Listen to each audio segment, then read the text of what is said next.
if you're not constantly learning, you're not constantly growing. So you're not even gonna be happy at your own life. Right. Everything is the same. You ever meet somebody asking what you doing, man? Same shit, man. You know, ain't nothing new. You know what I'm saying? Well, you come back 5 years later, man, you know I'm on the same thing, man. But they say it kind of proudly and laugh about it, like, bro, that's not good. Like, facts. You're listening to Big Facts with Big Bank and DJ Scream.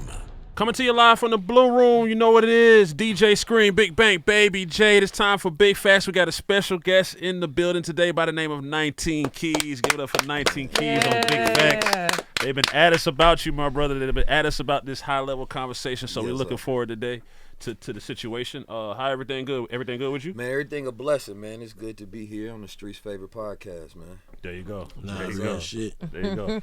So we got to start off like the biggest question on Twitter or social media is, what does your name mean? What does 19 Keys mean? 19 Keys got many different deep references to it, but I first was inspired to go by 19 Keys after hearing a quote from Masterful Art Muhammad. And Masterful Art Muhammad is the one who taught Elijah Muhammad. Elijah Muhammad, of course, taught Malcolm X and Minister Farrakhan and so many others. But the quote was in the 30s, and he said that there's 17 million original people and there are 2 million Indians. Original people representing black people in America. Of course, the Indians represent Native Americans. But he said that 2 million people represent 19 million rusty locks, putting them together, 17 plus 2. And he said that there's 19 million well-oiled keys to unlocking those rusty lock minds. Now, for me, that interpretation of well-oiled keys is a representation of knowledge of self, enlightenment, right, and many different methods so that the people can never be oppressed again. But that number 19 is just not a finite number, because now we 45 million plus and throughout the world. But it's a representation of that masculine, that feminine, that conscious and that subconscious. Everything exists between that 1 through 9 spectrum. Those are the only numbers. Right, so for me, it's all about giving the type of knowledge, information, and truth to unlock that rusty lock mind that we all have. That part of that potential that most people can't reach. But if they had that knowledge, then they would. Mm-hmm.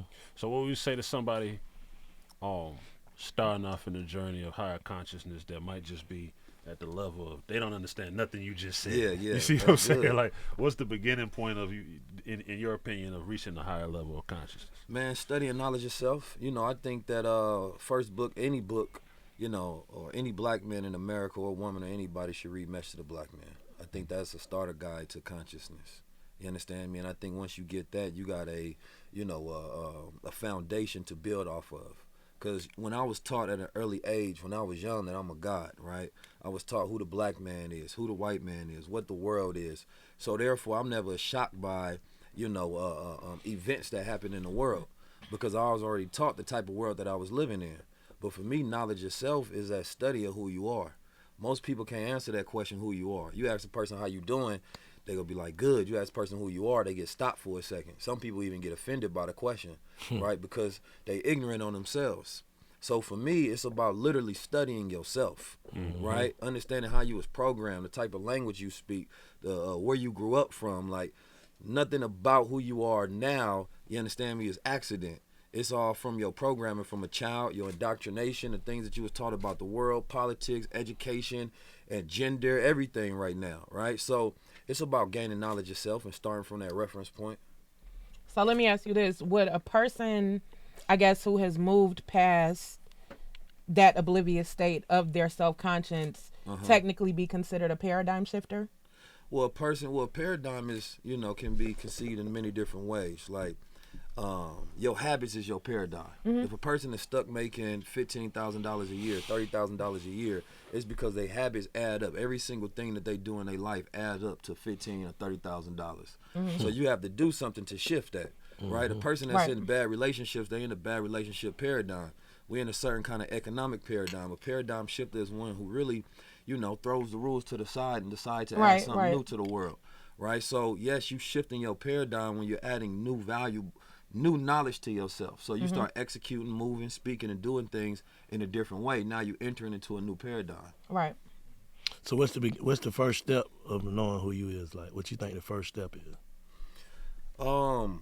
It's many different steps, but like I said, knowledge itself really encompasses the whole idea of it, right? If you got somebody that's in the streets, you understand me, and they want to figure out like, how do I take a look at myself and start evolving past where I'm at, right? I always look at the E's that can grow a person.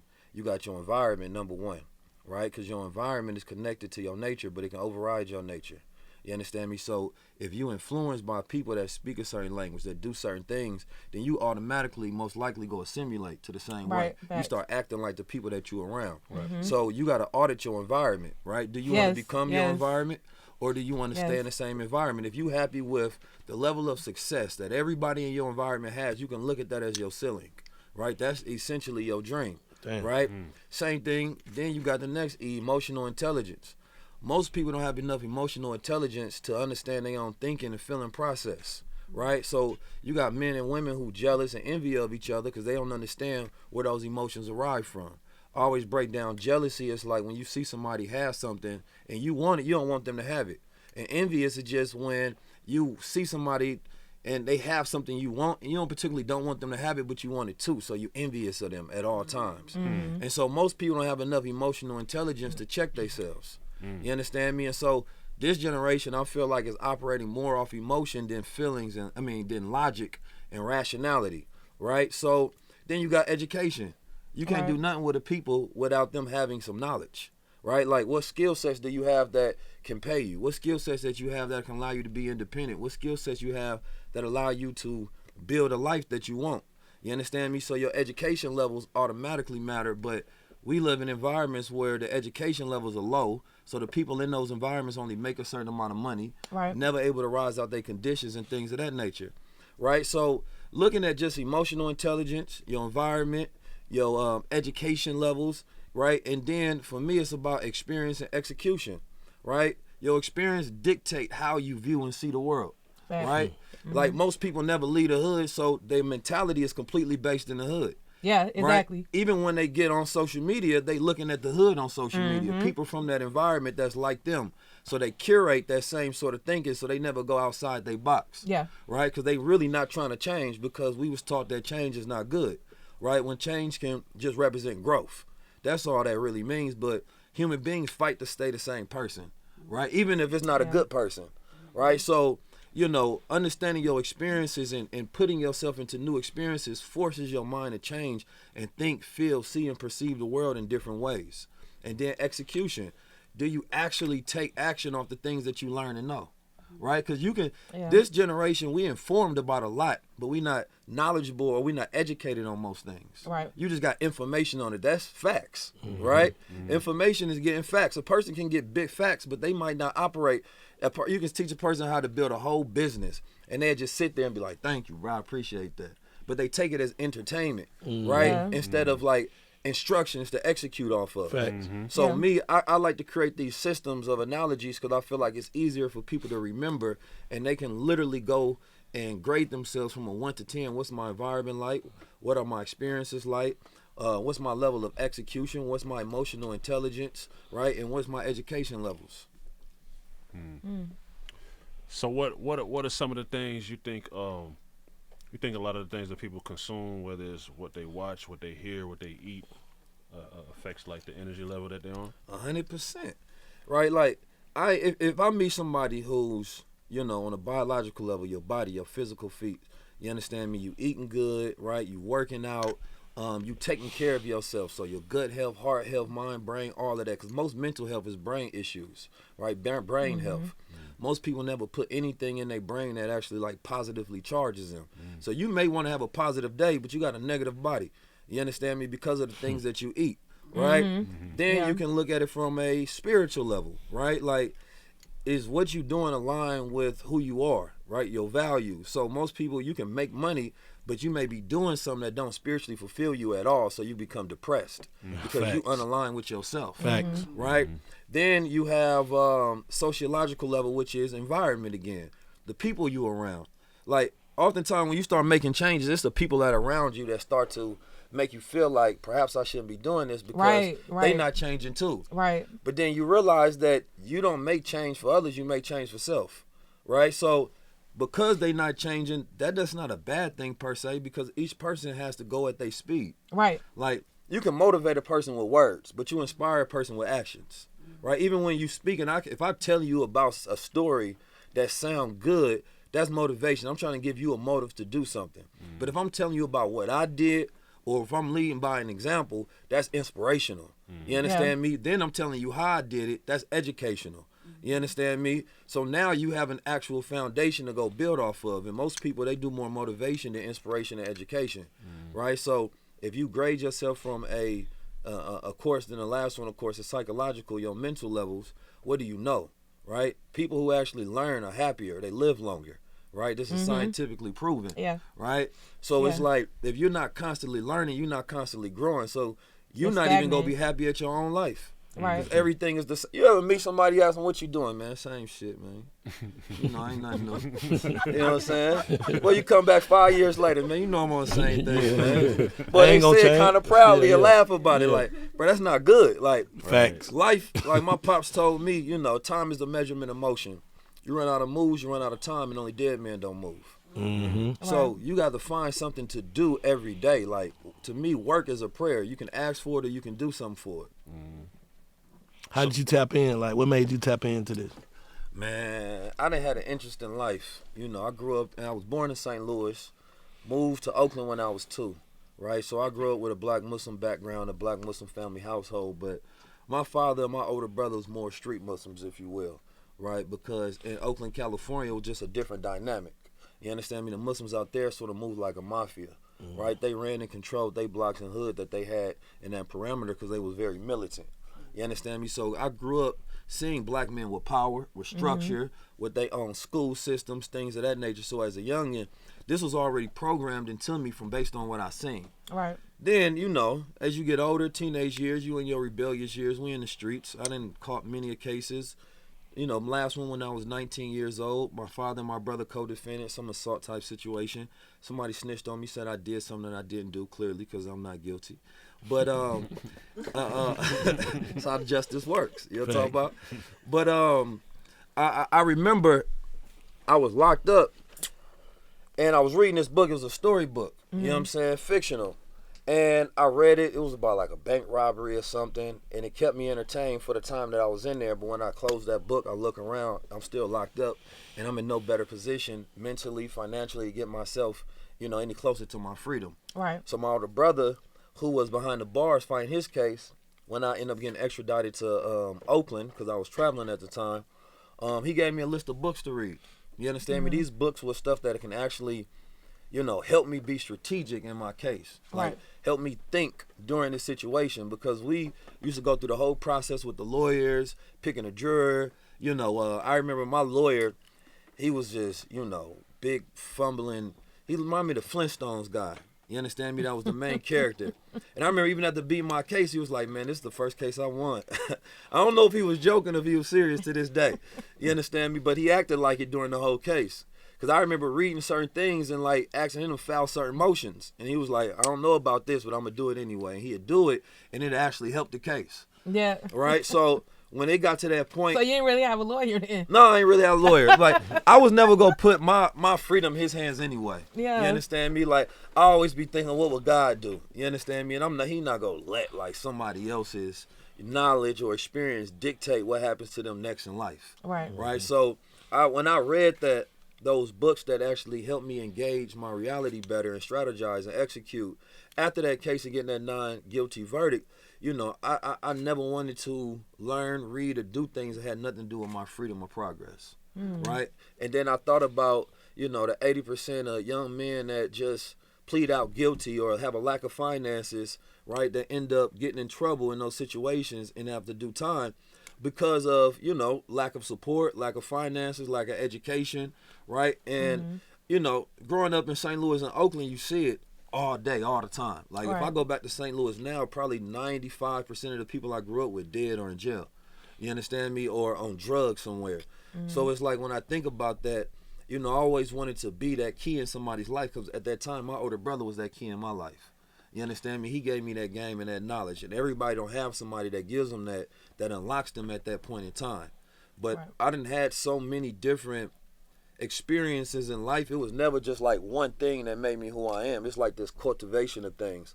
So I empathize with people going on a journey, because I can't just point you to a book. Facts. You understand me? It's like, it's life experience you have to go through, but you got to have, you know, foundation that can point you back into the right direction, even when you veer off to the wrong. What's the main obstacle though that you go through to this day? I think it's dealing with family. You know, like I hire my family, and it's always family in trouble. Family needs something, right? I got 7 brothers, 2 sisters. So statistically, when you got a big family, something negative's gonna happen. Right. Right. So I think about that a lot, but at the same time, I can't feel my own success until my brothers and my sisters are successful. Right. And I think, I always talk about doing family business, and I hired all my family. Right. They work with me or for me. Right. And that was important because I didn't want to talk about things that I wasn't doing.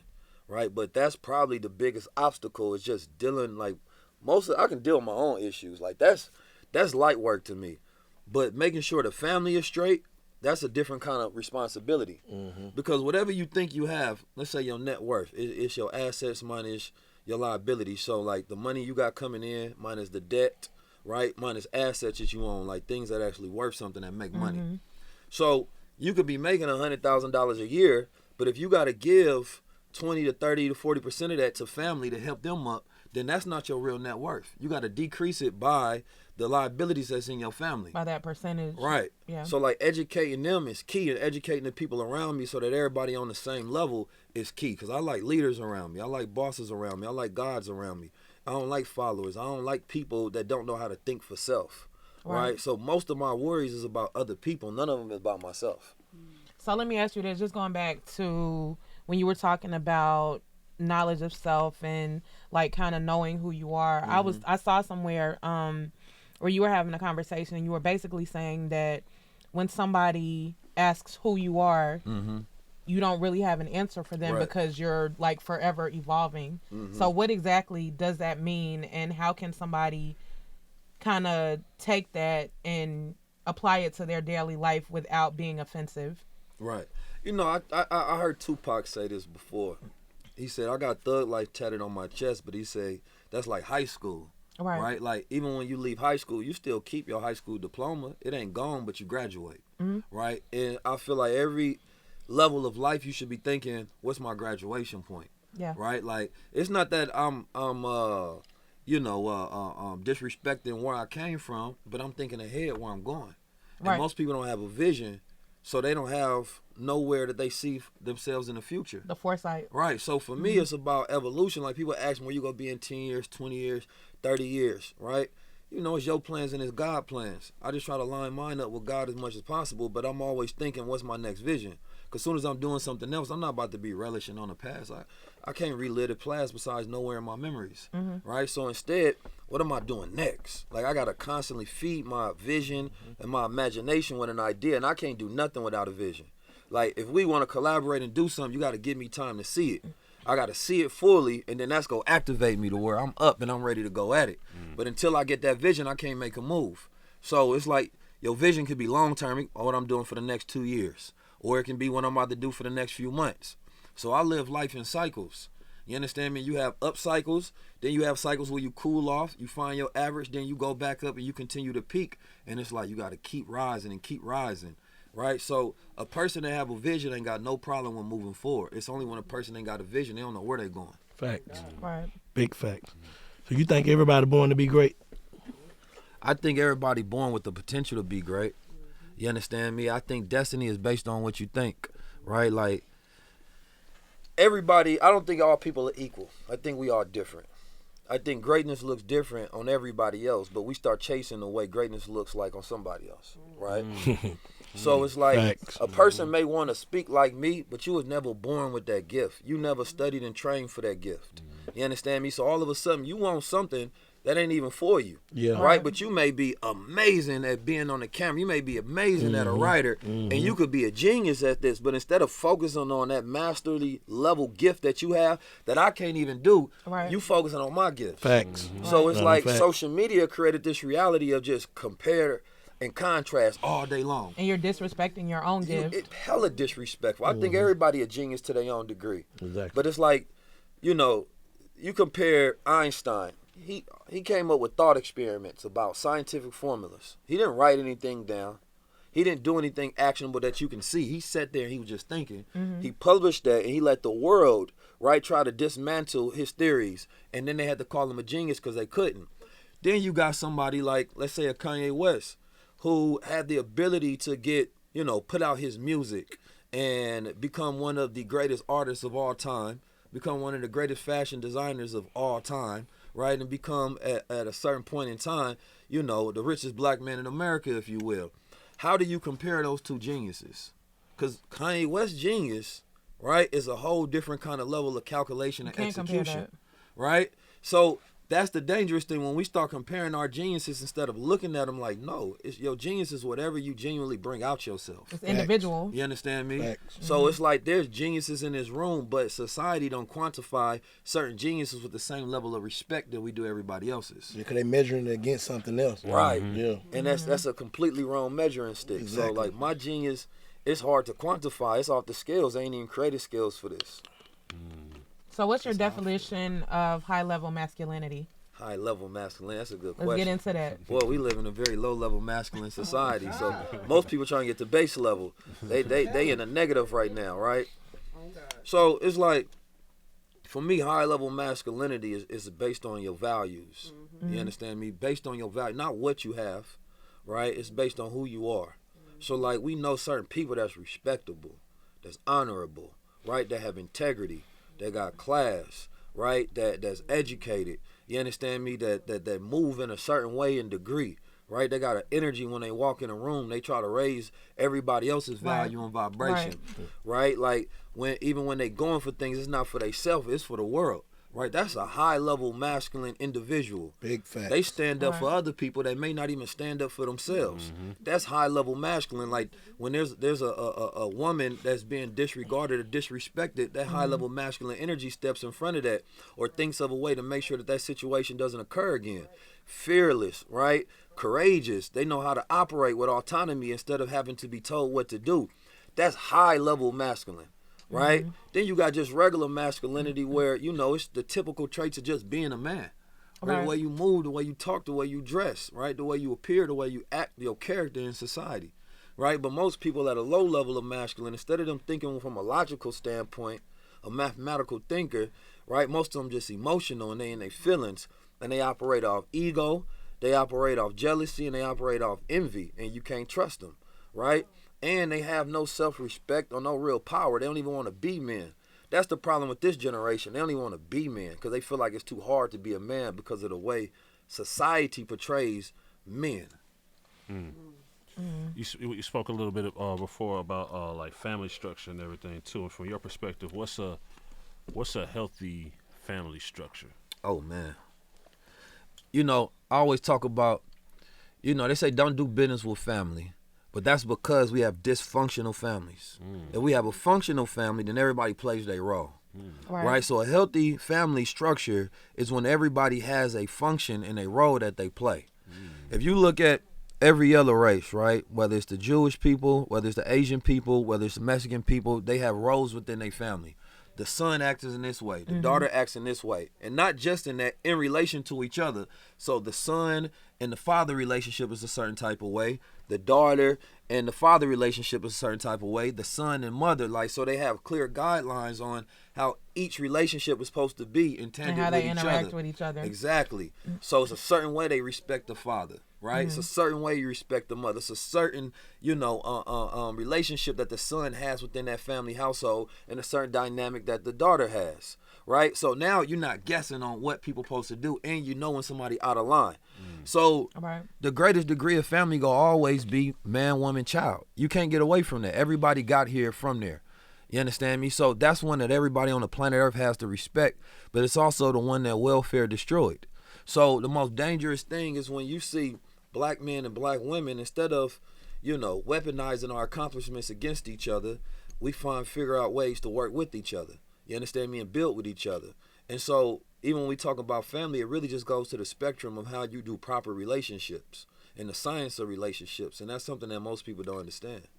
So speaking of relationships, because I've been studying you ever since they told us that we were going to have you or whatever. So I saw where you were saying that basically when it comes to like I guess, the quote unquote romantic relationship, the man is expected to be the Secret Service, the Treasury, and the holder of the intellect and ideas to a woman that doesn't even want to be a helpmate. So technically, what is a helpmate, and how does the Secret Service, Treasury, intellect man find that particular helpmate that would be perfect for his life? Oh man, that's a good one right Comes there. the high level conversation. She just opened up the real high level conversation. Now it's a tough question to ask. Cause first, the elephant in the room is that most women idolize 2% of men.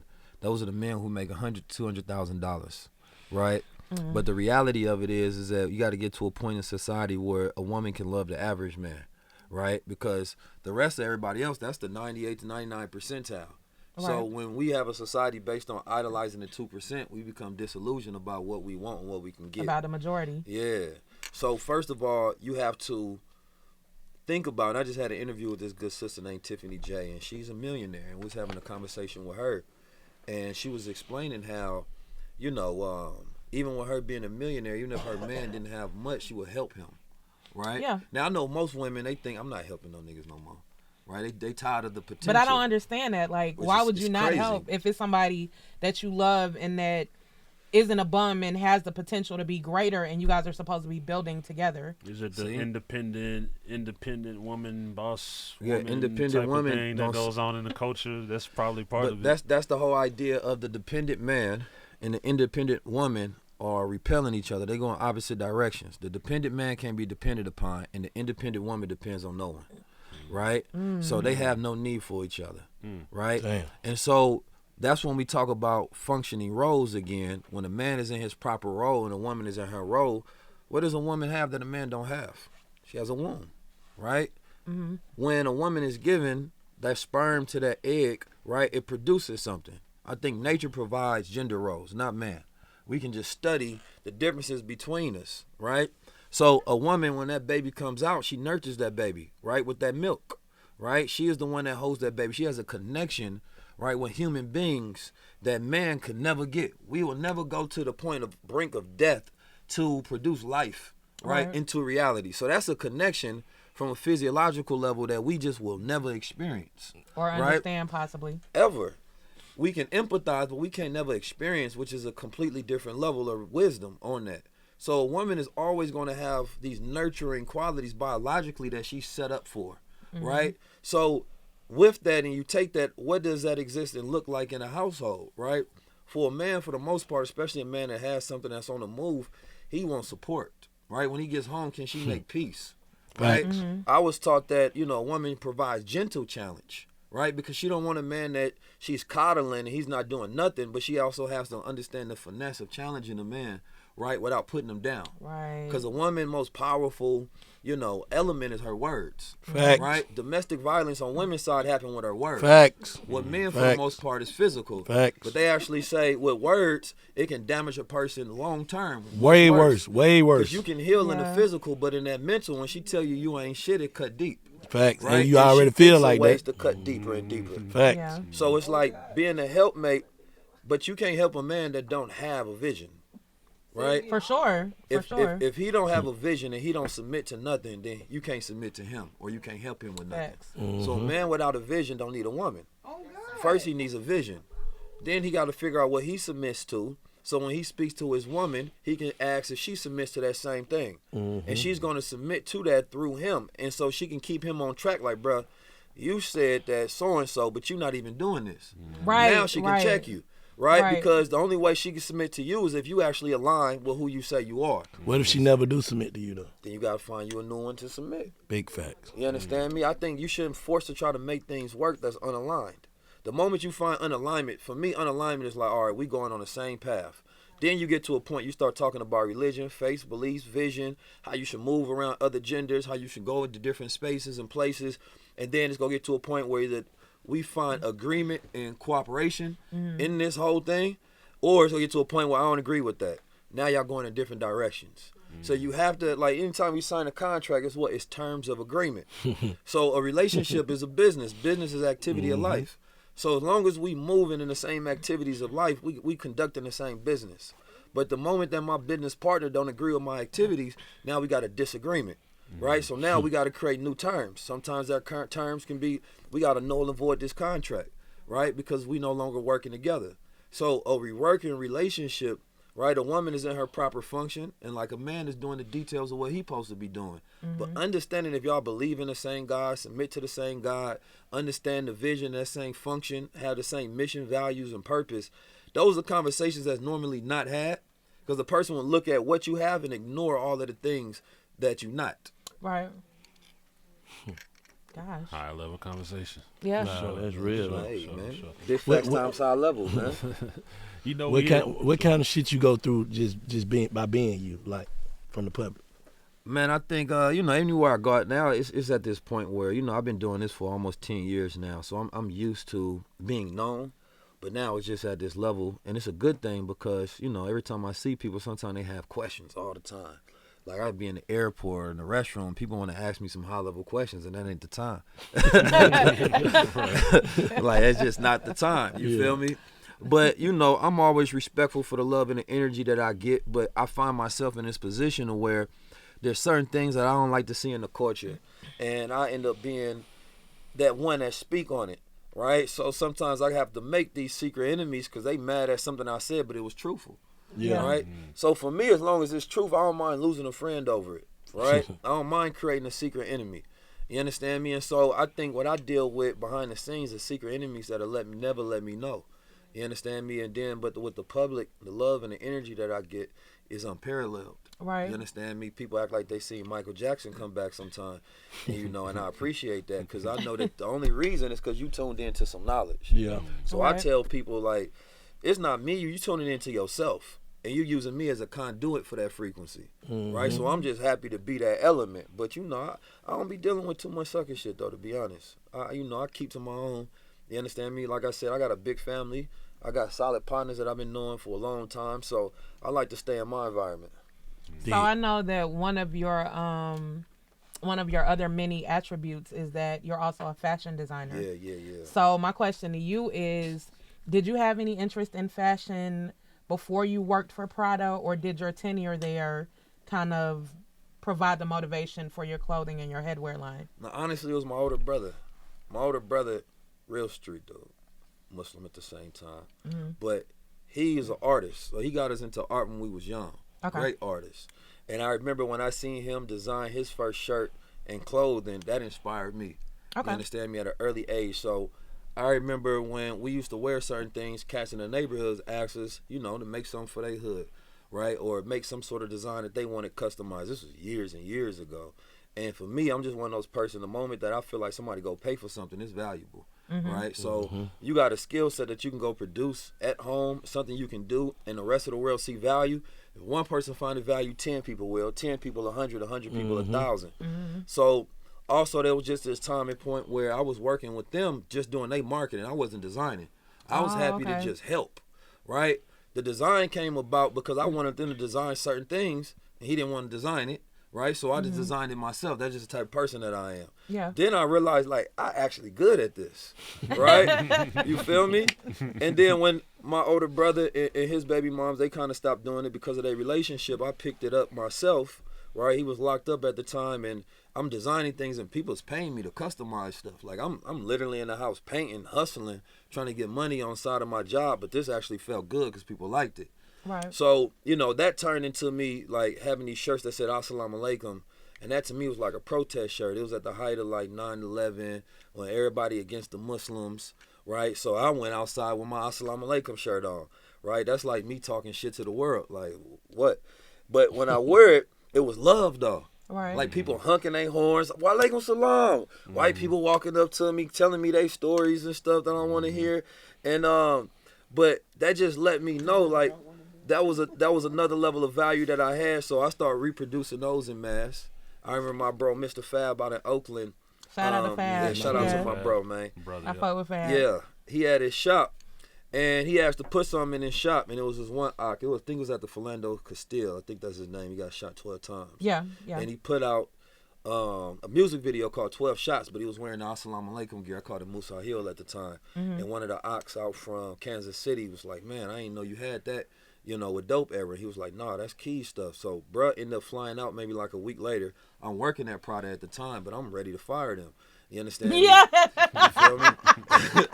So He ready to fire. He's probably ready to fire Prada. Yeah. Look, Don't get it fucked up. It's a two-way streak there. People Right. don't think about firing their boss. You understand me? To become one. Right. So I put them on notice. You understand me? And then, but that day, I happened to be off, and he like, look, I want to come buy like a bunch of stuff, but he said I only got a little bit here. So I grabbed up all of the stuff that I had, threw it in the trunk. I pulled up on him.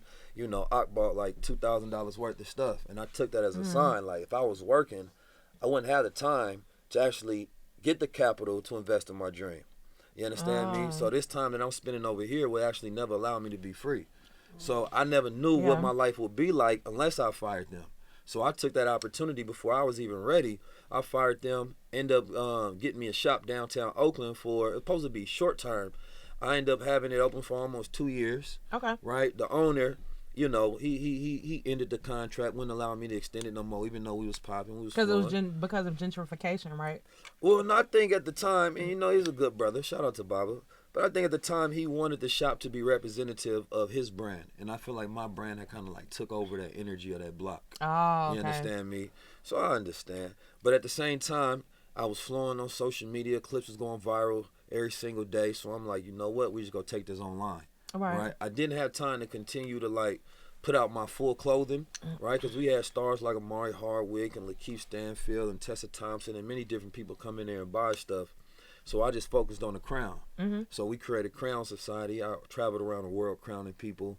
You understand me? And that crown is a representation of your higher self, right? Like if you think about bandanas, when I was younger, listening to Joel Santana, you understand Dipset, they used to have all the bandanas on. Right. And everybody around the world wearing those, creasing them up, putting them on a certain way. But that represents the streets. Right. I'm like, it ain't nothing that represents the gods. So that was the reason when I first did it, I had them printed. They was bandana, this particular style that I created. And I remember people like, ain't nobody gonna wear that. Lo and behold, man, we just sold tens of thousands. You understand me? So people been locked in because everybody, you need something that represents a new world, a new culture, something of a higher self. So we put them crowns on, and when people wear it, I just say it just represents who you are. That's all. Facts. How you hook up with the Earn Your Leisure movement, and how important is it, what they're preaching to black people in financial literacy and everything? Shout out to my brothers Earn Your Leisure, man. We done did some incredible Troy things. and Rashad, we see you. Good brothers, man. They in another continent right now doing some bougie stuff, man. Yeah, I just got an invitation from London or some shit. Like, out. We went to we went and we sold out Royal Albert Hall in London. I was able to headline the show with them, and that was powerful because right before I was going on stage, the Honorable Minister Louis Farrakhan, he is banned from coming to London. He's been banned since the 80s. Just hate. You understand me? Yeah, they said they didn't want him to influence the population over there, right? Same thing with Tariq Nasheed. He's banned from London. So they literally put a ban on him because they just felt like his voice was just too powerful. It's only like 1.5 million black people in London. So you could imagine with a person that has the power to bring 2 million black people together in America, I'm sure he could unite all of the black people. Every single last one of them over there, yeah. So they feel like, if you're not a person that's going to bow down to the crown, they don't want you around, right?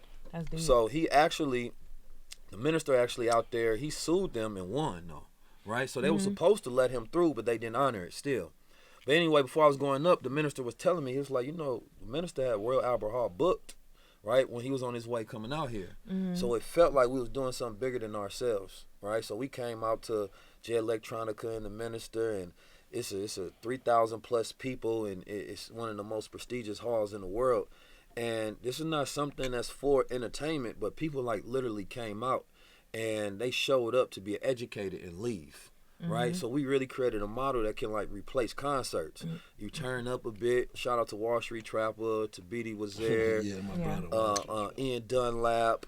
Man, I hate when I start naming because I'm gonna forget people and stuff. You don't mean it, y'all. Everybody else on the flyer. Everybody on the flyer. All y'all, I love y'all. All the financial literacy. All the financial revolutionaries, man. Yeah. But anyway, to that point though, like the media, I don't feel like covered how important that moment was because we like really shifting paradigms when we do stuff like this. This is unheard of. the owner of it was like, he ain't never seen nothing like this before. People literally came to learn about entrepreneur business, real estate, stocks, right, real fast, and then they went home and they went to sleep and they chilled, and that replaced them going out to the club or going to a concert that day. We did the same thing in Atlanta, 12,000 plus people, you understand me, out here.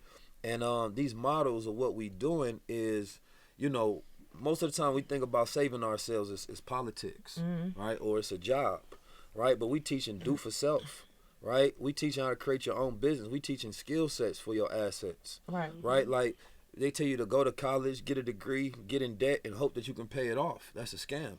Right, that benefits somebody else's community more because we paid out all of that money when we really could have just learned how to manage that money, and we could have got paid way more than a degree ever has. So I feel like what we doing, and you know, some of my activists and political people that follow me, they don't like when I say this, but I know what we doing is the most important.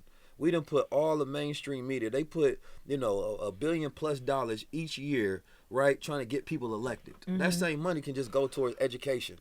That same money can go directly towards the people that actually need it, and putting together programs that educate people on financial literacy, right? Because financial insecurity is when you don't have access to somebody who has a financial education in your environment. So therefore, everybody making the same mistakes and nobody can help each other, right? And for the most part, you probably going to be giving each other bad advice. It's a never-ending cycle. Yeah, and that's the same thing that happened with food deserts. When you got a food insecurity, it's when you don't have access to nutrient-available food. So we got financial insecurities, and nobody can teach you about stocks. Nobody can teach you about real estate. Nobody can teach you about land. Nobody can teach you about blockchain or crypto or how to utilize artificial intelligence in your business, you know, how to create your own book and become an author. There's nobody in these environments, but that's a damn shame. And so I don't need to vote a politician in so that he can create a program to do this. This generation is independent thinkers that just do it. Yeah. Like, if we can get all of the celebrities, athletes, media people to push out a politician so they can possibly get into office, so that they can possibly do something, or we can go to the young men and women that's already doing it, right? Elevate the platform that's already got organic reach, and then watch that hit the masses. So we challenge media to make sure, like what y'all doing here is give a voice, right, to those who doing the work. Right. And so voting has its place, but after we put somebody in place, meaning that lobbying is number one key when it comes to voting, right? You have these, you know, these super PACs, these political, you know, action committees that pour all of the money, right? When you talk about billions of dollars going to political campaigns, these are corporations, right? So they saying that they calling these people and saying, do you need money? Well, if you need money, I need you to do this. The black community do the same thing with reparations. I was talking to Rashad about this. If every congressman, right, that's in office decide to hold their vote until reparations is on the agenda, then we can get that done overnight. Yeah. But what we waiting for? So either we got the wrong people in office or the people don't care, right? So look at things that are going on with Joe Biden. We put him in office, but Sleepy Joe ain't did nothing. You understand me? He so-called was going to push out the thing about school debt, but then that got knocked off. I don't even think he know he president. Right, but we voted for him. Well, not we, but you know. He did. I ain't voting for him. Screamed it. But I'm just saying, we gotta have practical solutions to our problems. You know, I got up with my brothers from Oasis, and they doing a real estate fund. They currently have the only active, you know, regulated real estate fund that's SEC approved, which means that they can take money from unaccredited investors for real estate projects. And so we went out of New York to Brownsville. We went to Mount Vernon. We was up there with Justin Combs and Groovy Lou, and you know. Shout out to Lou, man. That's my dog. Good peoples. They were showing us their neighborhoods. My brother Amir and Fahim, and you know, just going through and seeing, like, it's different on a high level. But when you go through the neighborhoods and see what needs to change in order for this environment to get better, it's tough. And it's like they got programs out there that will literally educate, you know, the environment. And the people that's in it, but ain't nobody giving no money to it. So you go give money to a politician before you give money to somebody that's in grassroots. Now this grassroots person got to ask the politician instead of the people giving directly to the grassroots.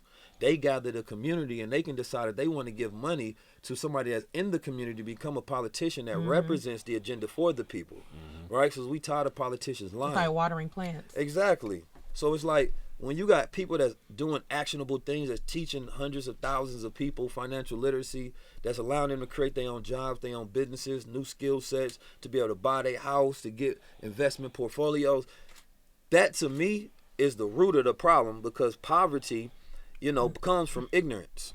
So when we don't know nothing, we got to take our options, right? So now, because you're not educated like everybody else's community, the crime increases, right? Prison rate increases, recidivism rate increases, right? Family dynamics slow down, right? Because now the man can't take care of the household. He's on parole. He got issues. There's mental health issues. So I feel like those who have money have to be financial generals, right? To where you don't always have to be the person that say something. Put money behind the people that's doing something. Okay, so let me ask you this, going back to the family dynamic that we were talking about earlier. I was watching something where you said basically like, just because you have kids doesn't make you a parent. You're basically just a manager of someone else's life. Talk about that. Well, most parents don't actually, they watch their children. They don't raise their children. You understand me? They more babysitters. The world raises their children, right? Between them pivotal years in life, a child doesn't think for itself. It don't have consciousness yet, right? Yeah. It basically, a child is like in sleep state, where they just taking in everything that they being programmed. So you watching your child, then you send them to school. Their experience, that things that they actually go through that makes them think, that shapes who they are, right? Then you have the teachers who now have agendas that they're saying certain things in the classroom, doing certain things, so the child is thinking about those things. Then they got these little, over-sexualized kids that may be doing some other weird stuff with your kid. Now, your child may not come back and tell you about it, but that's shaping how they see themselves, how they feel about themselves, and who they think they are, right? Now, when they start thinking for themselves, they're that person that was programmed. Now, you, between those times that you get them after school, right, maybe on the weekend, right, or maybe, from, late afternoon when they get out to the evening, you got to prepare food, you got to go to work. Like, you only have a few hours with your child, right? Yeah. So you are talking to them about the way that the world is raising them. So, but a parent's job, right, should be to raise the highest level of child that they can, but the best way to do that is to teach them about the world and teach them about themselves, right? Because otherwise we pawn it off to everybody else to teach their child correctly, right? And this world was not built to raise geniuses, right? Otherwise you would start defying the system. When you start getting so-called free thinkers and people that think for self, they start asking why. Why do I got to go to this job? Why do I got to do this? Why I got to do that? And government is to govern mind and mental. It's about compliance. Right. We need to raise people just so that they can work for us. That's it. There's no other reason for this school is to raise people to become smart enough to work for us, but not smart too enough smart to challenge. Right, exactly. So that's why people who often don't have traditional educations, they think different, and they're more ready for the world that is. Because now they got to think for themselves, and this become one of the greatest skill sets.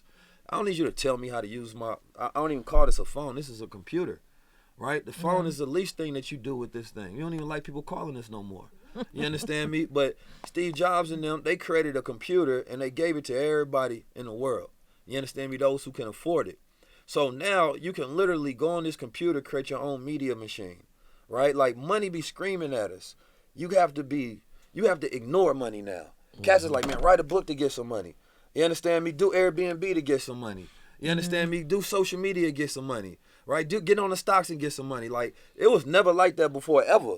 We only had a couple of options on how to get money. Now we got to ignore the 1,000 options. So it's hard to be lazy. Being lazy is a skill set now, because you got to ignore the money just so that you can be lazy, right? Sit on the couch and watch Netflix and binge all day. For real. What you think the proper age is to have an uncensored conversation with your kids? I think early, man. It's hard to say what the exact age, because people are all different, right? Children develop at different ages. But, I think when you get into around the age of I think from early as 5 years old, you start programming them, because nowadays, you don't know how early they're going to see and experience things. Exactly. If you put that tablet in front of your kids, you have no control over who they become. Yeah. You never know what some can just pop up on them. They got a question, but they don't know if they can go ask you. Yeah. They don't even know what they saying, but the image is in their head, right? So I think, children have a comprehension level very early on, but we treat them like kids for a long time. Yeah. I think it was the minister that said, don't say Google Gaga to your kids. Well, it don't even make no sense. You understand? So a child looking at you stupid, like, fuck, Google Gaga. You understand me? But actually, like, speak words and speak life into your children. And at an early age, you're not just talking to them about, like, yo, this is sex, this is this. But it's like you giving them a foundation of, like, yo, this is what men do with women. This is that kind of energy that you seeing over here, like, because you need to give them filters. Raising the comfort level. Right. Yeah. Otherwise, if they don't feel comfortable talking to you, right, they're going to ignore you. They're going to look it up on Google, or they're going to ask a friend. Yeah. So now when you want to have that conversation, they're uncomfortable having it with you, right? Because they didn't grow up doing that. So their dynamics is not that. So you got to catch them at an early age where you make them comfortable with just being open and transparent. But I think also the biggest thing is not being a hypocrite in the household, because if you say one thing and do the next, they're not going to believe you no more. Right? And I think that's probably one of the issues we had with our parents sometimes is you said don't curse, but you cursing. Right? You said don't do this, but you doing that. So it's like a child learn to just be sneaky and kind of double-minded with what they think. Because they like, you can tell a person one thing, but then you can do another thing. So we learned that in the household early on. And then I was looking at another thing that I was watching, and you were saying basically where the people that don't want to have kids will probably be way better parents than the people who had kids by mistake or who didn't plan on having kids. What exactly did you mean by that? Well, I was thinking about the idea that if you don't want to have kids, most people, like millennials, don't have children because they fearful of the world that is. Right. They'll be more cautious with it, right? Right. So they're actually thinking about how this child mind would be shaped in the type of world that we living in. Right. Right. So I feel like growing a child, you're going to be more cautious in implementing things to make sure that child is reared the right way. Yeah, you understand me? Because you assessing the risk of raising a child versus somebody who just have a child by accident. And sometimes they put that energy on that child, right? And that child is caught up in a dynamic of two parents that never wanted them in the first place, right? So when you thinking about it beforehand, it's like, damn, I'm not ready to have a child. Why? Probably financially. You don't feel like you in that space. You haven't met that quota that you want to get to. So at least this is a person that's more cautious and that's thinking about it and that's more intentional about their reality versus somebody, right? And no disrespect, because we had a lot of, accidental children in society that did some great things. Shout out to the accidents. You understand me? But shit, we all accidents. It ain't no such thing as an accident, man. We all here for a purpose. None of us was playing. But basically, it's kind of like the quote unquote accidents were like these parents were presented with a problem without a choice. Right, and they were forced to go on it. So like, I would never want a woman to have a child before she wants to.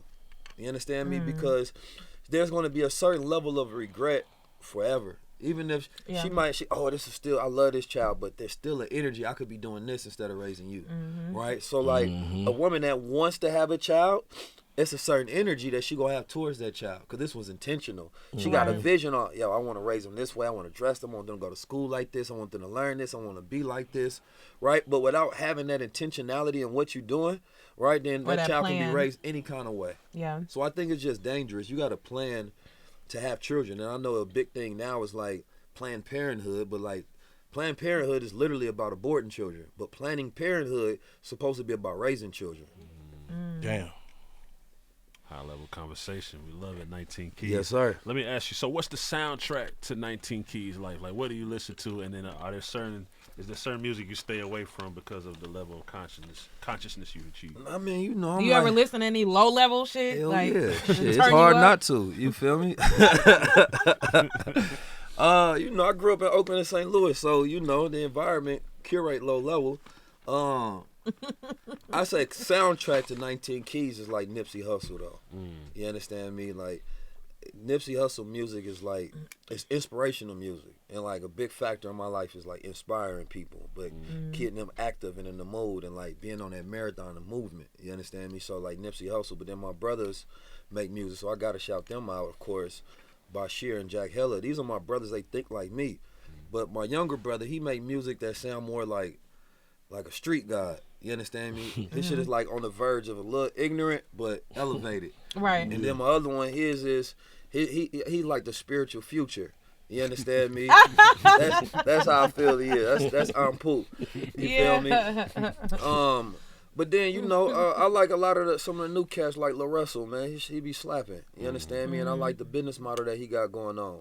But I'm gonna listen to some joints on that new Nas album that just dropped, or even the Drake and the 21. You understand me? I think 21 was wild about the Nas comments, but that's hip hop. You feel me? But I listen to what's a vibe. You feel me? Because when I'm working out and I'm on a move, I like to get turned up. The only problem is I just don't like when that shit is in my head. You understand me? Like, when you listen to music, you always nod in agreement. That's when you're in relaxation. When you're in relaxation, your mind is distracted so that your subconscious mind can be programmed. Right. So a person talking about, man, fuck these niggas, man. Fuck them bitches. Like, slut them out. I kill these niggas. Hunt these niggas down. Like, that shit is in your subconscious. So you may get angry at somebody, and then your subconscious is how you gonna treat them based on the music you listening to. Yeah. So I think, down. yeah, we got most of our music is centered around death, Real right? shit. Not life, right? So like even in the culture, we celebrate death more than life. That's why we don't give people flowers while they living. We give them when they dead. So it's like it's fast sex, right? It's fast death, fast lifestyle. How do you speed up this process of dying quicker? Doing drugs. Everything is centered around like a very death culture. Do you think that's why we're losing so many Absolutely. artists? Yeah. I think with the artists, man, it's terrible because it's always before their time. But it's like if we understand the power of like what we think is reality. So if we always talking about it, we always creating it. So when it happens, it shouldn't actually be a surprise, right? So like if somebody's talking about niggas might catch you slipping and kill you, I might do the same to them, and then it happens to you. But that was something you spoke into existence. Facts. You understand me? Like, if your environment is curated with people who hunt, rob, you understand me, treat people all kind of different ways, and then you caught up in that environment, because most people are just caught up in their own environment, right? You happen to be in a situation with the same type of music that curates that type of situation. So if you play a person's music based on the way that they die, they got a soundtrack to it. You understand me? Like, but if you got a soundtrack, you don't see certain rappers, that speak about life, like J. Cole and like the Kendricks and things of that nature. You don't normally hear about them caught up in situations where they die. You understand me? Their music wouldn't match that reality. But most rappers who die, their music matches the way that they died.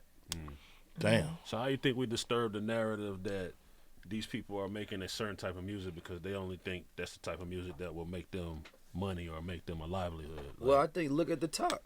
Drake don't make that kind of music. Drake ain't no killer. You understand me? Kendrick ain't no killer. Cole ain't no killer. You understand me? So if they at Drake the top, mixing that shit in and out. Though. He He's saying a little bit of that shit. Yeah. In. he talk about the guys around him that He putting that shit in there a little bit. But it's like when you about to go, you're not about to turn on Drake when you on the mission. Go slide. You right. You feel me? You right. That ain't you that. right. You might go throw on some Future. Yeah. You feel me? Yeah. You might throw on some 21. Yeah, Because for 21 sure. was the flip side to it, right? Yeah. But it's like even that in that reality, right? When you think about, Bless you. you can make music that reflects your reality, or you can make music that reflects what you want your reality to be.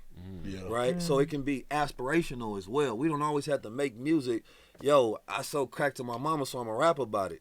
I can rap about the fact that I don't want nobody to sell crack to their mama. Yeah. You understand me? So we glorify the same circumstances we trying to escape. It's the context you Right? put it in, basically. Yeah. It matters. Like, your subject matter don't have to change to where you talking about something that you're not living, but you are trying to get out of it. Yeah. Like, that's why you making music actively. So talk about that energy. Talk about, I made a lot of dumb decisions when I was young. That's why I got locked up. That's why I did dumb stuff. But we glorify, instead of letting these know, like, my intelligence level was so low. Yeah. Even though I knew it was wrong, I still did it. Yeah. Right? Yeah. But so we glorifying people for making mistakes. Yeah. When you get locked up, that's a mistake every time. You know what I'm saying? But we still glorify them in stripes. So I feel like hip hop, unfortunately, is not ran by us. We don't run nor control hip hop. So we can't even dictate who gets the type of contracts, right? Radio, if they play My Brothers or La Russell right now every single day, it becomes a new sound. And they not talking about killing, They're changing the robbing, narrative. murdering. Right. So now other cats can talk about those things too, and they can get spins as well. And So, be successful. 100%. Then you got, of course, YouTube, which is independent music, though. So a person just put out, but then even those sounds is based on what's being curated. You got NBA Youngboy, my nephew, love him. You understand me? So he's independent and he curates a sound. But he ain't doing that. Exactly. He ain't doing that. Ain't He nothing ain't but doing that wild, get to it. crazy, Yeah, young niggas. yeah, all action Crazy shit, tripping. yeah. I don't even, man, that's like version of like like rock music. Or like rock music is just chaotic. Yeah. Yeah. That type of music is that version of rock music Yeah, for this for sure, generation, sure. like punk Yeah. rock and shit like that. So unfortunately, I think that it's going to be a generation, or fortunately rather, that changes that, right? Like we seen us go through the mumble rap phase. That's not even there. Dumb rap is actually phasing out a lot, but we not noticing that change, that society kind of went back a little bit. Say something just a little bit at least. You know what I'm saying? So I can catch that vibe. Yeah. Right? But it has to be intentionally done by those at the top. And or I seen Meek Mill talking about he gonna drop an album where he not gonna drop it on no mainstream platform. yeah, So it's not exactly. based on the numbers. Flamers 5. The numbers skew reality. It's what people like, right? And then what people judge based on Billboard and the numbers. Them numbers don't matter to good music, right? Right. Because you can push out a program to force people to listen to something, ask every DJ in the nation, be on them, give them money, however it works. That's just money that pushes a sound. It's not what the people want, it's what's pushed on the people because it's Yeah. a machine behind it. Yeah. So reality is skewed between what people actually like and what's forced on them from mainstream industries. Facts. So the idea now is, I tell rappers, yo, it'd be better for you to have a Discord channel than to have a record label contract. You got a Discord channel. You got 1,000 core fans. If you can get 1,000 core fans, because who's one of your favorite artists? Keep it real, Jade. I mean, I like my friends, like 21 Baby, 21. Pluto. All right. You know, How much money have you gave 21 for his music? I buy everything that he sells, So how much you think that was about? from music to merch to like all the rest of this shit. Probably several thousands of dollars. Several thousand. She a good fan. And yourself, who about I one ain't of your spent favorite? no dough on none of my fans. I'm gonna keep it real. Zero I'm dough. saying. Zero dough. I buy Apple Music and listen to it for free. That's If the it's free. average fan, Yeah. right? Yeah. This a core fan, right? Yeah. If I'm nigga getting get some merch. merch, you got some merch. Send me something, She bro. I said ain't finna several send you no thousand. dough. Average person, based on streaming, probably doing $5 to $13, right? From like who Yeah. they love though, right? Like you love Michael Jackson. The amount of time you streamed and listened to him, you probably still gave his estate $20 or $30 over a lifetime. So the idea ain't to get 1 million streams. Yeah. Idea, if I average rapper based on Google Analytics, which I think is way lower, they said 70,000. Reality, you know, because there's a lot of rappers, so we talking average probably getting $5,000 to $10,000. But if you can get 1,000 core fans to pay you $100, that's a 6-figure career. Yeah. People want to make a career out of their music. Yeah. That's what Nipsey was on. Exactly. Get you a Discord. Drop you music every year to where you create a subscription base. It's $100 per year. You Right. understand me? Something around less than $10 a month. You understand me? And they get your music. Now you getting $100,000 from that core fan base, right?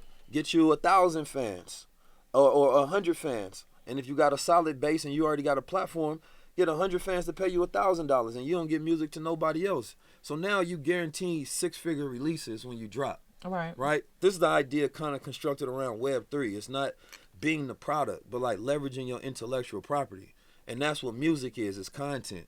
But we've learned now to everything that we do, we give to social media companies, we give to record label companies, and we let them manage it, get all the money, and then we get paid on the back end. Right? So you do a concert, but you're not getting paid from your albums. Right. You understand me? Instead, go direct to customer. The average fan would love to say, you know what, I didn't even think of it like that. I'm not actually supporting this artist that get me through the bad times, right? We celebrate to them. We love them. When they die, we cherish them. But I didn't gave Starbucks more money than my favorite artist. Facts. You understand me? So Yeah. for me, you know, creating a merch is smart, right? But creating a community around your music, so even them fans are connecting and communicating with each other. Yeah. So do a release in a Discord. Don't put it on the platform so they can get paid. Do it so you can get direct, sales. Kanye West put out that STEM player. He got direct sales. He didn't care about what the Billboard charts was. All right. That shit can be manipulated. We know it. But what the fan loves can't be manipulated. You understand me? Not if they consuming that. So you have to focus on new business models on how you gonna leverage your content and your music so you can actually make a viable career out of it instead of trying to make it look like you got money and success. How do people determine between the fake woke smart niggas and the real smart niggas? How do you Talk determine? about that. You can't fake being smart because you have to do intelligent things. You understand me? Like a smart person can play dumb, but a dumb person can't play smart. You understand me? Because it's gonna be revealed each and every time. So it's like, for me, it's all about actions, though. Yeah. If you're not actually doing nothing, because it's indirect leadership and direct leadership, and it goes to indirect manipulation and direct manipulation. Manipulation is trying to get a person to do things, finding a clever way to do it. Right. So if you're a leader and you have indirect manipulation, right, you're trying to figure out a way to incentivize a person to follow what you do. Not directly, like, you know, if you follow what I do, you know, it's like an artist that's saying, if you listen to my music, then you get $100, right? It's indirect, or like there's going to be some sort of reward connected to it, you know. But direct leadership is walking by example. You ain't got to follow me, but if I do it and you see me do it, now you can follow it, right? But person are trying to make this shit sound good. So this the reason you follow me, because I made it sound good. No, like, look, what am I doing? What's my resume in life? Because consciousness is just being aware of something. Right? Like the word woke is now, like, people use that in all kind of ways now. But do you see a lot of fake ass woke niggas though? Oh, for surely. Yeah, it's like a fake street nigga. Same thing as somebody that's fake woke. It's like they know it sound good. Rappers do it all the time. You understand me? They have moments where I'm about to put this out because everybody black right now. The biggest fake woke month is Black History Month. Everybody, listen, man. It's real. Ain't no better look, boy. Everybody get to be black. Now you can show up to your job place. I'm black. You know, all of a sudden, oh man, you LeBron James with the Malcolm X autobiography book in your hand. You understand me? But he on the first page. Shout out to LeBron. He done posted some stuff. He was tripping earlier with Kyrie, but it's a lot of fake wokeness, man, because most people awareness is tied to their check. Their integrity is. So they agree with me, but I can't say it because my white boss over there, bro. I can't say nothing. You understand me? Or you just don't actually put no study behind those things, right? Like, most politicians are fake woke. Probably 99% of them, right? Most entertainers are dumb. Like, not even just not woke, they just not smart. Right. They have, same thing with athletes. You have somebody managing your whole life for you. Your money, your finances. Even before people get to you, there's somebody that checks them first. So there's certain people you would just never have a conversation with because you got somebody that filter your whole life. So you're not even aware of real reality. Real shit. You understand me? That you ask somebody, can I post this? You got to handle it. Awareness is like being aware of reality and what's going on, but first with yourself, right? And if you understand yourself, you can understand the world, because everything you deal with the world is how you deal with yourself. How you see yourself is how you see the world, right? So, you know, fake wokeness, I think, is something that's going to continue to spread, right? it is. It's a plague. And like, now what they call woke is crazy. I don't even really know what woke mean no more. Now woke is kind of the opposite of woke, right? Like they put their agendas in it, and then you got what they call the Republicans or something to say that's fake woke. And I'm like, no, when I grew up, like, woke was like a person that like understood like the government ain't for us. You know what I'm saying? Woke was understanding the agendas of crack in our communities, like, you know, and what's going on in the world. But now it's like this politicized thing to say you woke. Or a woman, when she see a black man that's too intelligent or like stand on his shit, he gonna call him hotep. So it's hotep. What that mean? You a hotep nigga, they call you a hotep. What hotep mean though? What that mean? It really means to be at peace. Right. But it's been weaponized. We find everything that's good and we turn it backwards. You understand me? Like early, somebody that's smart, you understand me? We treat it like it's wrong. Like this nigga trying to spit facts. You know what I'm saying? The nerd get bullied in school. Exactly. But that's the unfortunate reality. So now it's about like, how do we make actually being intelligent a good thing and a cool thing? Because we know the person that run the streets ain't just the person that's killing everybody. It's the smartest person that can run everybody else. They can manipulate the crowd. You understand me? They know personality types, how everybody gonna move, what they gonna function off of. They can actually create a plan, and then everybody can move around it, right? They might have a soldier that got more heart than them, but the soldier can't think. You understand me? So now you a goon. But a goon don't think. He just takes orders without thinking. That's what a goon actually is. So what you understand is that we got to get back to this place where people honor Malcolm X. People honor Minister Farrakhan. People honor, you understand me, Huey P. Newton. But these were people based on their intellect. Right. You understand me? Like Huey P. Newton was an intellectual revolutionary. He went to college. He studied the Constitution. Then he spoke facts based on that constitutional law. And then they backed it with programs. So every time we look at a black man in history that we love, it's because of their intellect. But how do you counter that, right? You got to get people to hate intellect, right? Now, when you see somebody that's smart, the community goes against them instead of supporting them like, yo, we need you to lead. You intelligent. Look at Herschel Walker. He doesn't have to have any intelligence. Right? Hold up, man. Don't do that, man. No, come on, Bank. Don't do that, Bank. Yeah. Hold on. I'm not a political person, but I'm just saying the fact that the way he has to communicate, it doesn't have to. Politicians don't have to be the smartest people. Right. They have to be the most popular and influential. So even in politics, it ain't based on intelligence. Yeah. Right? Otherwise, we would have engineers and scientists as politicians. Yeah. It's a But popularity we got contest. manipulating, deceptive people that can speak well, that's charismatic. That's different. They can move people. So it's like in culture, we don't care about who the smart. That's not why you get awards. You don't get awards even based on whether you do something good. It's just whether it was influential and popular. That's it. We don't have awards based on good merits at all. Yeah. So that means that Nas can be getting an award and 6ix9ine could be getting the same award. You understand me? Because it's not based on character, it's not based on morals, none of that. So that's our culture at the moment. Facts. It's unfortunate, but we just don't care about morals. So let me ask you this. Damn. As far as like, I'm not gonna like go too deep into it, but with the Kyrie situation, how do you feel about the way that his peers of his same kind tried to demonize him in that situation, and then after all of the damage was already done, the owner of the team comes out and says that he actually does not feel that he was anti-Semitic, but all of this shit has already happened and he's already been knocked down, if you will. I think all of that was about emasculating Kyrie Irving. I agree. That was the only point of it. Joe Tsai must have had an issue with Kyrie Irving ever since, he didn't take the jab. And I met up with Kyrie at that time, speaking with him during the height of that controversy. You understand me?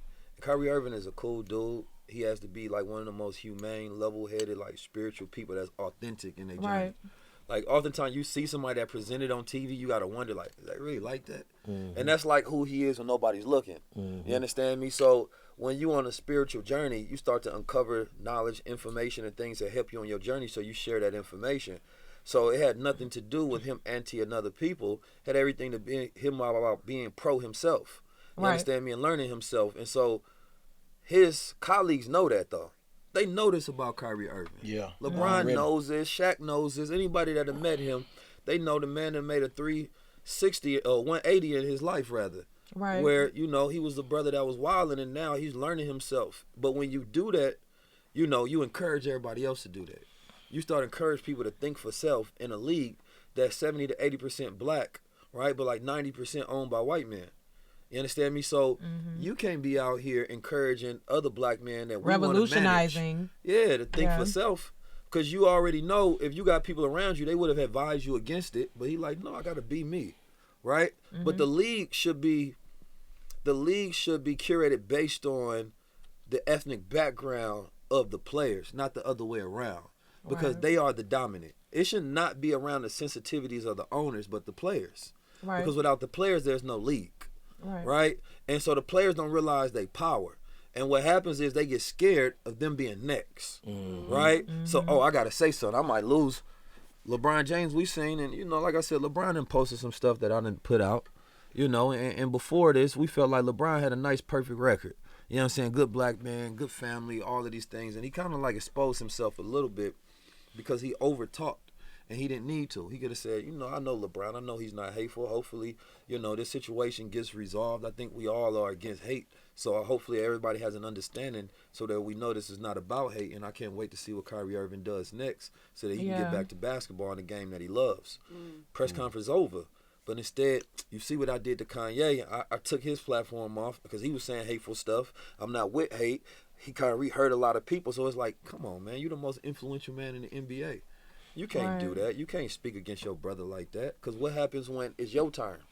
And they don't like something you said. You're going to want everybody to come to your aid. So we seen a lot of people turn right? After Minister Farrakhan didn't say something and called him out, the culture was like, bruh, that's some sucker shit. You understand me? And they had to think like, bruh, this not good. This not even good for business.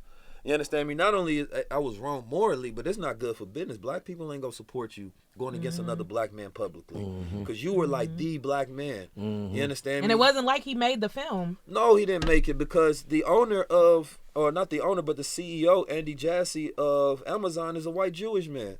So if he puts it on his platform and it gets filtered through their process to see if it has hate, and they decide that it can still go up, then how is it not me as a black man can't share a link, right, of content that you put on a platform where there's a white Jewish owner? And it's a filtration system for the quote unquote anti or the hate. And they said it went through that and it passed. So now you're telling me that you have a perspective on what you consider to be hate, even though the platform said it wasn't. But now I'm hateful for sharing something that went through, right, this filter. That makes absolutely no sense. So Double you realize jeopardy. it has nothing to do with the documentary. So when he shared it, what did he say? Nothing, just share the link. He just shared a link. Retweet, right? Yeah. So all this shit happened because he posted and didn't say He nothing. reposted something Y'all, that I don't he had believe nothing that. to do with. That's it. Yeah. He just posted and he going through all this shit? He That's it. reposted Like you it. putting something in your story, like.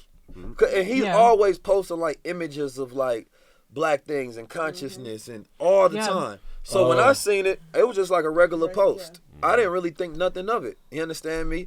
But it's like, you got Kanye. Now they want to make an example out of Kyrie. They say, all right, we go emasculate him in front of the world. So saying apologizing ain't enough. Denouncing that you hateful not enough, right? We have to make sure that you go through some sort of, disrespect and embarrassment that the rest of the players don't want to think about doing that as well. Damn. You understand me? That's all it's about. And black men around the world, we feel that because America, that dealt with oppression. Like the Jewish people got reparations, we still fighting for that. You understand me? So anytime we see white men, right, try to embarrass and emasculate a black man on a national stage, we feel that because that's in our blood. You understand me? Like we still go through that from epigenetic trauma that exists from what we go through, where it lasts 7 generations from like slavery. Yeah, that's what I was just about to say, because didn't emasculation start during slavery? Buck breaking was the process. Yes, you buck up against the system. Yes. Right? Yes. And, during slavery, they would rape black men. You understand me? They would beat them. It's the whole in front of their women and their children and like everybody, their whole community that they still have to go in front of and act like they're something. So we can't normalize that. And if anything, the NBA, and the Brooklyn Nets needs to apologize to the black community and Kyrie Irving.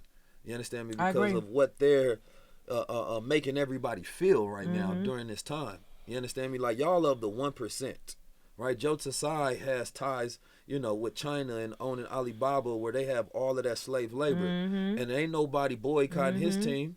Right. You understand me? So once you start doing that, now you have the world, right? This is where everybody want to be woke now, but it's not a bad thing because you start getting these surges where people feel more comfortable expressing themselves truthfully, right? Platforms on social media, you can't speak truth, otherwise you get censored, right? So you can't. Society's narratives are never what people actually think. It's what people are allowed to think and allowed to say openly and out loud. So black people always feel a constant oppression, especially black men, because we can never say what we think freely and boldly, because we always have to worry about, I'm using a white man's platform. Like this is a reality. You understand me? So if we don't have anything that we own and control, we can never feel free, Damn. So what about Kanye? Kanye in the wrong or in the right? Kanye is a little complex. With Kanye West, what we seen, I think it's important to understand with Kanye West. They said he wasn't a billionaire. But Kanye West made Adidas billions and billions of dollars. He increased the value of Adidas. They lost more money than he ever would, right? They was getting about $1 to $2 billion every year from them Yeezy sales. He had the best shoe in the world. So if you can come to a company and you can increase their revenue by tens of billions of dollars, then that means you worth billions, right? But what they get is they get the culture to laugh at him because they say he's not worth $1 billion no more. They saying he has $400+ million or $500 million in assets, right? But when you're talking about evaluation, it's just about what somebody that got money says something is worth, or it's about future sales that you can produce. So we know that the earning value and potential of Kanye West is worth billions of dollars. So by the same measurement of him having a deal with Adidas that made him a billionaire, that same value exists. He just got to make that deal with himself. You understand me? Yeah. So I don't like the narrative that he's not a billionaire, because we know for a fact if that's the case, we don't have billionaires in our culture. Right. If it's based on particularly you doing a deal with the company to where you giving them more value, but we didn't create those systems of how to value ourselves. So they can strip away because they define it, right? And they allowed him to define himself as a billionaire as long as he was in agreement and cooperation. So whether you agree with the way he says things, what he says, it's bigger pictures. What Kanye creates examples of, like, reality, right? Because a lot of things, when you talk about relationships between, you know, record labels and black artists, we hear black artists complain about their contracts all day long. You understand me? We hear them getting effed out their contracts from the owners to the lawyers. So he's exposing his relationships, right? And he's detailing that. And so the conversation was never about, is Kanye talking about these relationships? Is that truthful and is that general across the spectrum historically? The answer would be yes, it is. Instead, the conversation is he should not have said that thing about George Floyd, right? And that's agreed. Now we agree to that, and then we move forward to the rest of the conversation that was 2.5 hours long, right? So I always say there's truth with integrity and there's truth without integrity. Truth with integrity is when you say something and you live by that as well. Truth without integrity is you still speaking truth, but you don't actually represent that truth, right? And so Kanye often speaks truth that he doesn't 100% always represent. So people attack his life. Well, you got the white woman, well, you did business with these people, but it doesn't take away from the fact that he was still speaking truth. Exactly. Right? Exactly. So, you know, Kanye West can easily make another billion if, you know, he just goes direct to sales with customers, because black people still go by, Asian people, Hispanic people, he still has a huge customer base. So that means that his potential earnings is still a billionaire at $1 billion+. But he right? just eliminated the middleman. That's all he did. Because before they dropped him, he dropped them. He said, I'm done with Adidas. I don't want to do Gap. So it's like, how was the news of Adidas being forced to drop him? They didn't drop him. The ADL called them and said they had to. They said my hands was tied. And they said, well, if you don't, we're going to drop the hammer on you. This is literal quotes from the ADL. So they're not dropping him because they wanted to. They dropped him because they was pressured and forced to, and it messed up their whole company's revenue for the next few years. They trying to sell shoes without the man's name. Ain't nobody buying them blank Yeezys. You don't want those. Damn, like, you seen bro with the fake Yeezys on. Man, you got the post-yay Yeezys on. Go to Walmart. Like, Go to Walmart. Them is post-yays. Like, come on, bro got the post-yays trying to stunt. Like, nah. Post-yay. Post-yays. Them ain't real. No. So, you know, I got a program. We teaching the BWO. We teach people how to leverage their intellectual property, how to think for self, how to do for self. You know, I learned that, you know, creating courses, you just give people information, but coaching, you can take them through it. You understand me? And be like, yo, do this, do that, right? So, you know, we do the mental, the physical, the spiritual, and the financial engineering on a weekly basis to take people through those steps of, like, building themselves up. If Kanye West was in my coaching program, I would have showed him, like, look, this is how you do it from a Web3 standpoint, how you go direct to consumer. Utilize the blockchain. You don't need a corporation. We got new tools in society that allows us to be more efficient than we ever were at any other point in time. So it's like, I think the problem is a lot of these people are trying to fight the system using the system, right? But there's new systems and new tools that allow you to circumnavigate these old ways. And it's like, if we use those, then it's no problem, it's no pressure. Right. So oftentimes it's the people that you have around you is why you make decisions in the wrong way, because you're like screaming like a child to get attention. But if you got people that have intellectual, you know, prowess, and they have the right business sense, and they know how to think for our people in an effective manner, now Kanye West comes, Kyrie Irving comes, different people come, be like, yo, I heard you talking, but what kind of business can I be doing? Like, I want to circumnavigate these things. And every other community gets to work with their own and seeing that as love. Right. Like, we study and we respect that. Only when black people start working, talk about doing for self and cutting out middleman, it's a problem. 19 Keys. Talk to us about some of this product that we have on this table. Oh, man. Paradigm Keys, Solution-Based Mind Reprogramming. That's the book. Yeah, that's one of my books that I came out with because I wanted a simple guide that a person can just flush through real quick and they can have a foundation to learn from. You understand me? It's like real actionable things that can help change the way you think and go about seeing and viewing the world. So Paradigm Keys is, changing the way you think, changing your habits, changing your world. But solution-based reprogramming is key because we usually know more about the problem than we do the solution. Right? Media coverage is always on the problem and never the solution. So it's like anytime you think about a problem, anybody can give me a problem, and first thing I'm going to go towards is what's the solution. But a lot of people, they want to romanticize the problem. They want to trauma bond. I ain't got that for you. You understand me? Like, it may seem that I may be unempathetic towards it, but it's not. It's just I'm a move forward type of person. Yeah. You know what I'm saying? Like, you really want to sit here and talk about everything that went wrong. What did you learn from it, and how can we make it better? Facts. So this is how they gaslight our people during these times, and it's like, nah, the media go always present the problem. I remember even CNBC covered us. Even when they presented it, they didn't present it like, yo, these people out here teaching financial literacy on a large scale to tens of thousands of people. The black community is moving forward with these young generation leaders.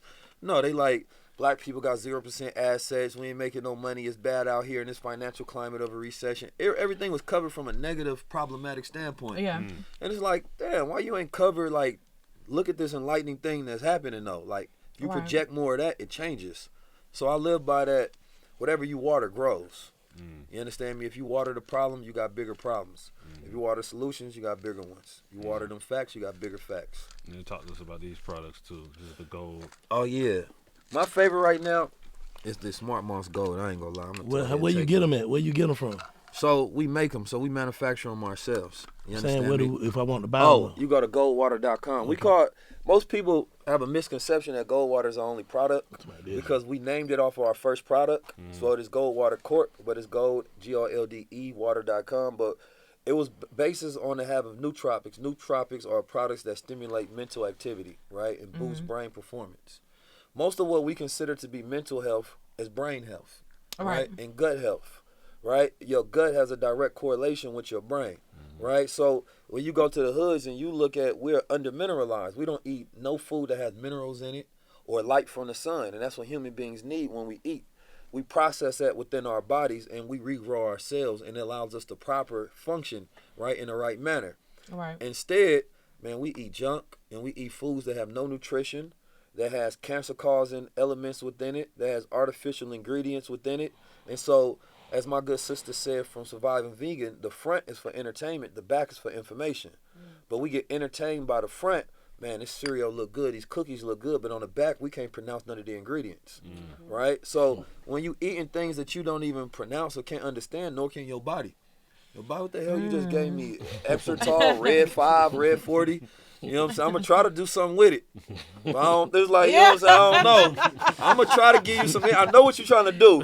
You're trying to get energy, but I don't think this was the right one. I'm going to do what I can. You passed up the whole health food aisle to go eat some food. But it's a reason they got a health food section. Because everything else is unhealthy.